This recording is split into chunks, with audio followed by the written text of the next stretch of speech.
Beau temps, mauvais temps, des centaines de chiens et leurs propriétaires se donnent rendez-vous une fois par an à Vancouver. Ils marchent en soutien de la Société pour la prévention de la cruauté envers les animaux. Ils sont de toute taille et de toute espèce. Et nous avons même rencontré un chien francophone, rencontré Sacha. Allô, Sacha?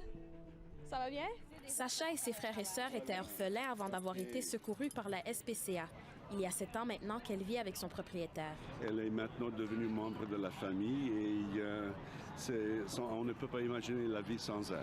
Plusieurs aujourd'hui voient aussi leur chien comme plus que meilleur ami de l'homme. I think that the way that people interact with their dogs and their pets is so unbelievable. It's a family member. Mais aux yeux de la loi canadienne, les chiens sont plutôt considérés comme un bien matériel, ce qui rend la tâche difficile pour certains avocats spécialisés en droit des animaux. La situation est telle qu'il faut qu'un acte terriblement grave ait eu lieu avant qu'un juge décide de prendre le cas. Mais il n'y a qu'un nombre limité de ressources allouées aux poursuites de tout genre. Selon Victoria Schroff, dans un cas de séparation conjugale, l'animal sera probablement donné à la personne qui a sa preuve d'achat ou encore des reçus de visite chez un vétérinaire.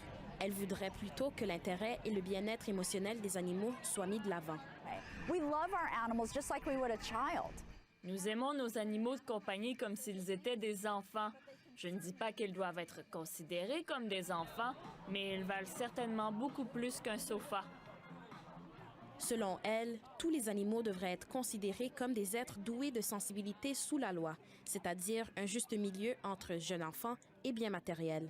La SPCA, elle, tient le bien-être de tous les animaux à cœur. Et cette marche axée sur les chiens a même attiré des amateurs de félins. Aujourd'hui, je marche pour mon petit chat et